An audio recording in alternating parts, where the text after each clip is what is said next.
Эти ужасающие кадры мгновенно разлетелись по соцсетям. Одновременно полыхают 5 домов на одной улице в поселке Буаскуль. Огонь за 15-20 минут уничтожил бревенчатые постройки. Сгорели и сараи, и бани. Ликвидировать пожар смогли только через 2 часа.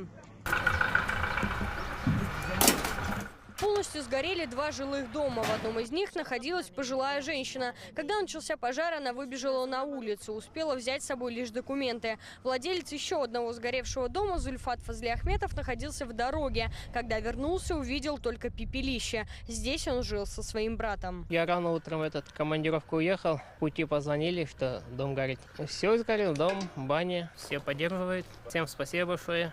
Хотелось бы заново еще построить какой-нибудь дом. В поселке Буаскуль живут 300 человек. Пожар начался в 3 часа дня. Тушить бросились всей деревни. Кто-то в ведрах подносил воду, кто-то засыпал огонь землей. Несмотря на то, что в поселке практически нет связи, пожарных вызвать все же удалось. Первая машина приехала на место в течение получаса. Это черное пепелище – огород одного из тех домов. Возгорание началось именно здесь. Кто-то поджег сухую траву. По крайней мере, так считают местные жители. Оттуда огонь перешел на этот заброшенный дом. Дальше на соседние. Через пару минут шифер одного из горевших домов ветром унесло на противоположную сторону. Огонь охватил еще 2 нежилых дома. 3 часа я собиралась читать намаз.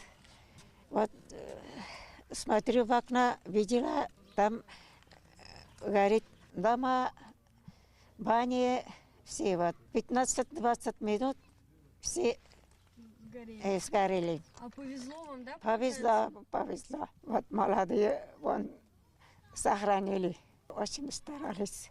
Огонь перекинулся очень быстро. Машин было очень много. Одна за другой они приезжали. Тут и трактора с бочками были, и КАМАЗы с бочками. Надо осторожнее.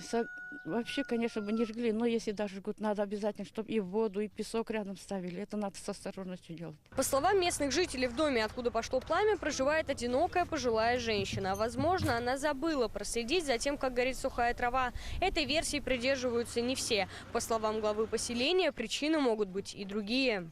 Ветер и вот это сухое время сделали свое дело.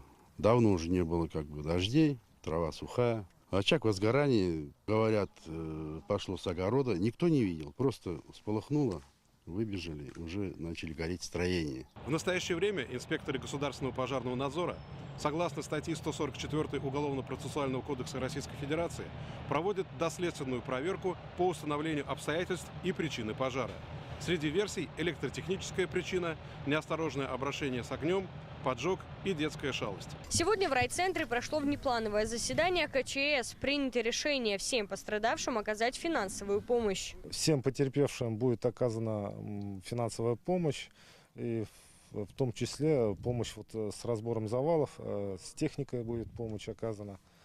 Ну и, конечно, уже обсудили вопросы, чтобы такого больше не повторялось. Семьи, оставшиеся без крова, ждут помощи односельчан и администрации района. В будущем мечтают отстроить свои дома заново. Алена Струминская, Игорь Романов, ТНВ, Актанышский район.